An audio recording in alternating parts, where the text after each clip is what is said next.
حضرت عمر رضی اللہ عنہ کا اسلام قبول کرنا۔ ایک دن حضرت عمر صبح کے وقت محمد صلی اللہ علیہ وسلم کو قتل کرنے کے ارادے سے نکل پڑے۔ انہوں نے پہلے ہی معلوم کر لیا تھا کہ اللہ کے رسول کچھ ساتھیوں کے ساتھ ارقم کے مکان میں ٹھہرے ہوئے ہیں۔ ساتھیوں کی سنکھیا لگ بھگ 45 ہے۔ حضرت عمر نڈر و بہادر تو تھے ہی، اپنے ساتھیوں کی کچھ پرواہ نہ کر ننگی تلوار ہاتھ میں لیے چل پڑے۔ انہیں راستے میں نعیم بن عبداللہ مل گئے۔ انہوں نے پوچھا، کہاں کو جا رہے ہو عمر؟ محمد کا قصہ پاک کرنے جا رہا ہوں۔ عمر بولے، اس لیے کہ یہی وہ بدھرمی ہے جس نے قریشیوں میں پھوٹ ڈال دی ہے۔ ہمارا دھرم خطرے میں پڑ گیا ہے۔ وہ ہمارے دیوتاؤں کو برا بھلا کہتا ہے۔ میں آج اسے قتل کر کے ہی چین لوں گا۔ حضرت نعیم نے کہا، خدا کی قسم عمر، تم اپنے آپ کو دھوکہ دے رہے ہو۔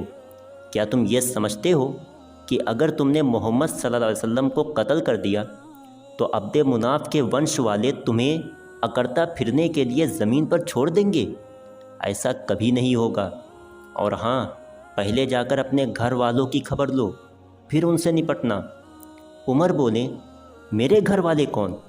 نعیم نے جواب دیا، تمہارے بہنوئی اور چچیرے بھائی سعید بن زید اور تمہاری بہن فاطمہ بنت خطاب، وہ سب لوگ مسلمان ہو چکے ہیں اور محمد کے دھرم کا پالن کرتے ہیں۔ جاؤ پہلے انہیں سمجھاؤ۔ ایسا سنتے ہی عمر کا غصہ بھڑک اٹھا۔ وہ فوراً اپنی بہن کے گھر پہنچے۔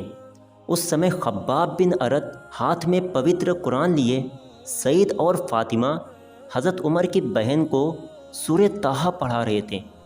عمر جیسے ہی دروازے پر پہنچے تو آہٹ پاتے ہی حضرت خباب ڈر کر گھر کے ایک کونے میں چھپ گئے اور قرآن کے حصوں کو حضرت فاطمہ نے چھپا دیا۔ حضرت عمر نے خباب کی آواز سن لی تھی۔ گھر میں گھستے ہی کہنے لگے، یہ کیا ہو رہا تھا؟ کچھ بھی تو نہیں، فاطمہ بولی۔ نہیں، خدا کی قسم، عمر چنگھاڑے، مجھے معلوم ہو چکا ہے کہ تم دونوں نے محمد کا دھرم اپنا لیا ہے۔ اتنا کہہ کر وہ اپنے بہنوئی حضرت سعید پر جھپٹ پڑے اور ان کو مارنے لگے۔ بہن فاطمہ جب اپنے پتی کو بچانے دوڑی تو عمر نے بہن کو بھی اتنا مارا کہ اس کے جسم سے خون بہنے لگا۔ پر دھنیہ ہے وہ دونوں کہ اتنی مار پڑنے پر بھی انہوں نے اپنے دھرم کو چھپایا نہیں۔ صاف صاف کہہ دیا، ہاں عمر، ہم مسلمان ہو گئے ہیں اور اللہ اس کے رسول پر ایمان لے آئے ہیں، کر لو جو تمہارا جی چاہے۔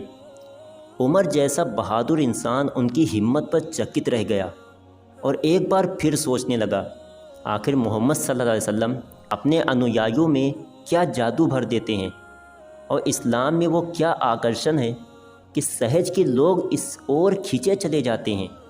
دیکھنا چاہیے محمد کیا کہتے ہیں۔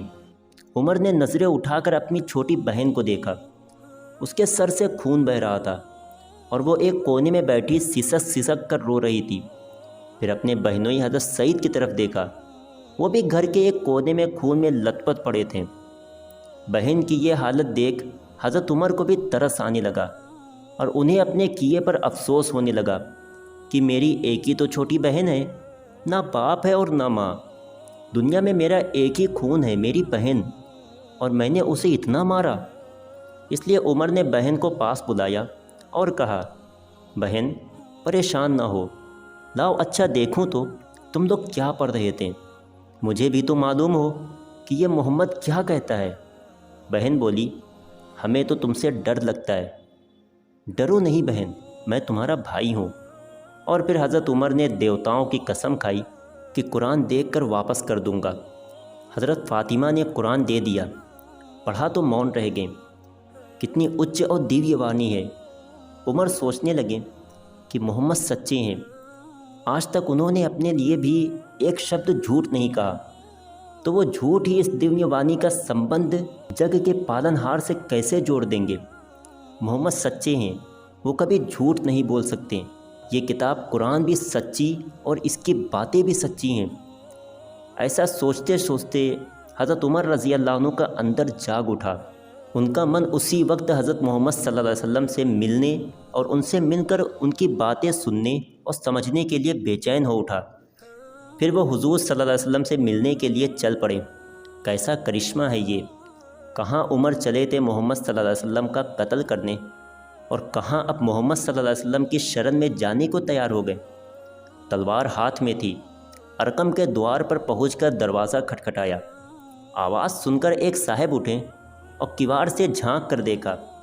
حضرت عمر ہاتھ میں تلوار لیے کھڑے ہیں۔ حضرت عمر رضی اللہ عنہ جیسے ویکتی کو اس حالت میں دیکھ کر ان صحابی کا گھبرانا سوبھاوک تھا۔ حضور صلی اللہ علیہ وسلم کے پاس لوٹ آئیں اور آپ کو پوری بات بتا دی۔ لوگ سمجھیں کچھ انہونی ہونے والی ہے۔ کسی کو کیا پتا تھا کہ حضرت عمر رضی اللہ عنہ کے انتر میں کس پرکار کی بھاونائیں ہلورے لے رہی ہیں۔ کون جانتا تھا کہ اسلام کا یہ کٹر ورودھی اسلام کی گود میں گرنے کے لیے بے چین ہے۔ کون سمجھ سکتا تھا کہ کھلی ہوئی یہ تلوار محمد صلی اللہ علیہ وسلم اور آپ کے انویائیوں پر اب نہیں اٹھے گی۔ حضرت حمزہ نے جب دیکھا صحابہ اکرام حضرت عمر کے ہاتھ میں تلوار دیکھ کر ڈر رہے ہیں اور کوئی دروازہ نہیں کھول رہا ہے، تو حضرت حمزہ نے اپنی تلوار نکالتے ہوئے کہا، دروازہ کھول دو، اگر سکون سے اندر آتا ہے تو ٹھیک ہے، ورنہ اسی کی تلوار سے اس کی گردن اڑا دیں گے۔ حضرت حمزہ بہت بڑے بہادر لوگوں میں سے تھے اور جنگ میں کوئی ان سے جیت نہیں پاتا تھا۔ دروازہ کھول دیا گیا اور حضرت عمر اندر آ کر کھڑے ہو گئے۔ انہیں آتا دیکھ حضرت محمد صلی اللہ علیہ وسلم اٹھیں، ان کی چادر کا کونا پکڑ کر زور سے جھٹکا دیا اور کہا، ہے خطاب کے بیٹے عمر، تم کس ارادے سے آئے ہو؟ اللہ کی قسم، اگر تم نے منمانی کی تو اللہ کا غضب تم پر آ جائے گا۔ حضرت عمر رضی اللہ عنہ پربھاوت ہوئے بنا نہ رہیں اور کہا، ہے اللہ کے رسول، میں صرف اس لیے حاضر ہوا ہوں کہ اللہ اس کے رسول اور اس کی وحی پرکاشنا پر ایمان لے آؤ۔ اللہ کے رسول صلی اللہ علیہ وسلم کا چہرہ خوشی سے کھل اٹھا، بے اختیار پکار اٹھیں، اللہ اکبر، اور پھر پورے مکہ میں اللہ اکبر کی آواز گونج اٹھی۔ صحابہ اکرام حضرت عمر کے اسلام لانے سے بہت خوش ہوئے، کیونکہ ابھی تک صحابہ اکرام چھپ چھپ کر نمازیں پڑھا کرتے تھے۔ جب نماز کا وقت ہوا تو حضرت عمر کھڑے ہو گئے اور کہا کہ اے اللہ کے رسول، آج ہم سب مسلمان کعبہ میں چل کر نماز پڑھیں گے۔ یہ سن کر صحابہ اکرام کی خوشی کا ٹھکانہ نہ رہا اور سب کعبے کی طرف چل دیے۔ حضرت عمر آگے آگے تلوار لیے چل رہے تھے۔ کعبے میں پہنچ کر سارے لوگ نماز پڑھنے کے لیے کھڑے ہو گئے اور حضرت عمر اپنی تلوار ہاتھ میں لے کر پیچھے کی طرف کھڑے ہو گئے اور مکہ والوں سے کہا، اے مکہ والو، جس کو اپنے بچوں کو یتیم اور اپنی بیوی کو بیوہ کرنا ہو تو آئے عمر کا مقابلہ کرے۔ خدا کی قسم، جو بھی کسی مسلمان کو ہاتھ لگائے گا میں اس کی گردن اڑا دوں گا۔